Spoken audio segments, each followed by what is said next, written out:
चलो. ऊस दराचं अंतिम चरण या ठिकाणी आंदोलनातलं आता त्या ठिकाणी सुरू आहे. शेतकरी मित्रांनो, खरं तर कारखानदारांनी केलेल्या डाव प्रतिडाव आणि कूटनीतीमुळं कितीही जरी आघाडी त्या ठिकाणी घेण्याचा प्रयत्न केला असला तरी सर्वसामान्य ऊस उत्पादक शेतकरी आपला ऊस आपल्या रानात ठेवून त्या ठिकाणी एक चोख प्रत्युत्तर त्या कारखानदारांना त्या ठिकाणी दिल्याचं दिसून येत आहे.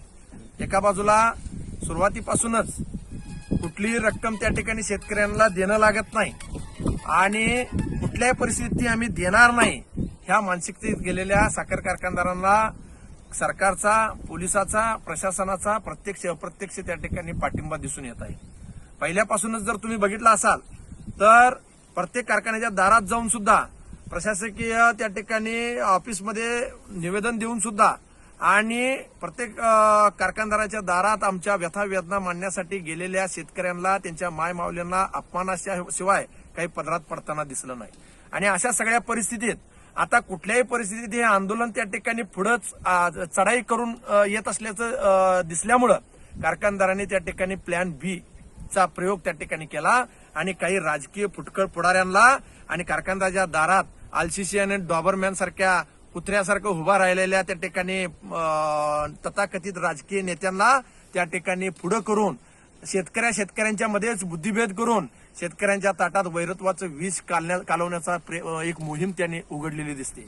त्याचाच एक प्रयोग म्हणून गेल्या वर्षी 3231 रुपये दिले कारखान्यांनी दर दिला असून जास्तीच्या रकमा मागायचं सोडून 3000 रुपयाला ऊस परवडते म्हणून कलेक्टर पुढे गोंधळ घालण्याचा प्रयत्न केलेल्या तथाकथित त्या ठिकाणी राजकीय नेत्यांनी तो प्रयत्न फसल्यामुळे दुसरी चाल करण्याचा त्या ठिकाणी प्रयत्न केला आणि कारखानदारांना, पोलिसांना आणि यंत्रणेला हाताशी धरून बहुजन समाजाच्या शेतकऱ्यांच्यावर अन्याय होत आहे अशा पद्धतीचं घोंगडं अंगावर पांघरून त्या ठिकाणी शेतकऱ्याच्या आंदोलनात त्या ठिकाणी उडी मारण्याचा प्रयत्न केला.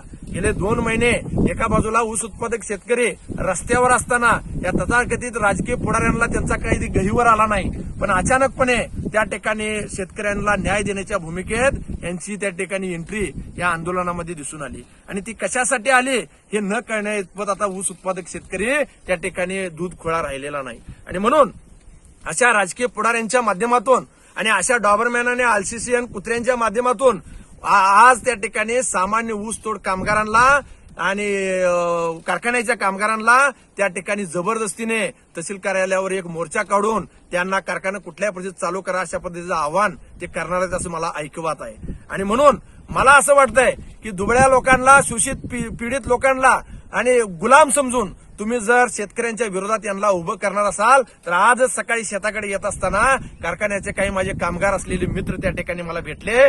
त्यांनी डोळ्यात पाणी आणून मला सांगितलं की अशा पद्धतीचं शेतकऱ्यांच्या उलटी भूमिका घेण्याचं कुठल्याही पद्धतीचा आमचा मानस नसताना दुर्दैवानं कारखान्यात कामाला आहे म्हणून, ऊस तोडायला आम्ही इथं आलोय म्हणून आम्हाला अशा पद्धतीची भूमिका घेण्यास जबरदस्तीने या ठिकाणी काही लोक भाग पाडत आहेत आणि मनोमन याचं दुःख आमच्या मनाशी आहे. आणि आम्ही जरी शरीरानं त्या ठिकाणी मोर्चाला आज जाणार असलो तरी मनानं आमचा शेतकऱ्यांना त्या ठिकाणी पाठिंबाच आहे आणि शेतकऱ्यांच्या न्याय मागण्या पूर्ण व्हाव्यात अशा पद्धतीचीच आमची भूमिका आहे अशा पद्धतीचं म्हणणं त्या कामगारांना मांडलं.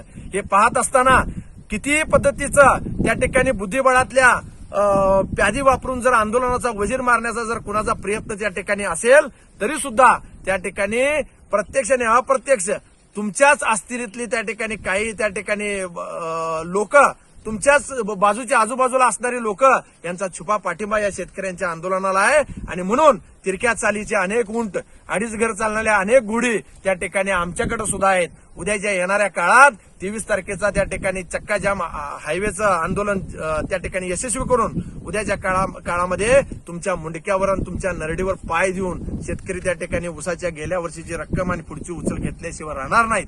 एवढंच या निमित्तानं सांगतो. शेतकऱ्यांनो, आपला संयम सोडू नका, आपल्या सहनशीलता तुम्ही सोडू नका, तुम्ही कुठल्या पद्धतीचं त्या ठिकाणी दहशत त्या ठिकाणी घेऊ नका. विजय आपलाच होणार आहे, कारण जोपर्यंत ऊस आपल्या रानात आहे तोपर्यंत या कुठल्याही पद्धतीच्या कट कारस्थांचा काही आपल्यावर परिणाम होणार नाही आणि तोच प्रयत्न कारखानदारांच्याकडून आणि व्यवस्थेकडून सुरू आहे. कारण एका बाजूला इतक्या पद्धतीचा सगळ्या पद्धतीच्या रकमा खर्च करून गाड्या बिड्या पाठवून त्या ठिकाणी कामगारांना आणि ऊसतोड कामगारांना हजार हजार रुपये मानसी देऊन तहसीलदार कार्यालयापाशी नेण्यापेक्षा तीच रक्कम जर शेतकऱ्यांच्या पदरात तुम्ही दिली असती तर शेतकरी तुम्हाला त्या ठिकाणी मिरवणुकीने तुमचं स्वागत केलं असतं. पण दुर्दैवानं कुठल्याही पद्धतीने ऊस उत्पादकाचं चिपाडं करायचं आणि त्यातून त्याच्या रसातून निघालेल्या त्या ठिकाणी निघालेल्याचा लाभ आपण स्वतः आपल्या आजूबाजूच्या बगलबच्च्यांना करून द्यायचा अशा पद्धतीचा मानस या ठिकाणी कारखानदाराचा दिसतोय. म्हणून शेतकऱ्यांनो, जरी कलेक्टराचा कालचा रिपोर्ट असेल, जरी आज काढणारा मोर्चा असेल, ह्या त्या ठिकाणी आंदोलनात फूट पाडण्यासाठी केलेली त्या ठिकाणी कारखानदारांची चढाई आहे. ही चढाई उद्याच्या हायवे जाम आंदोलनातून आपण परतावून लावू आणि उद्याचा चक्का जाम आंदोलनाला लाखो शेतकऱ्यांनी त्या ठिकाणी सहभाग घेऊन यांना त्या ठिकाणी एक मोठी चपराक देऊन आपला त्या ठिकाणी हक्काचं घामाचं दाम आपल्या पदरात पाडून घेऊ. एवढंच सांगतो. धन्यवाद.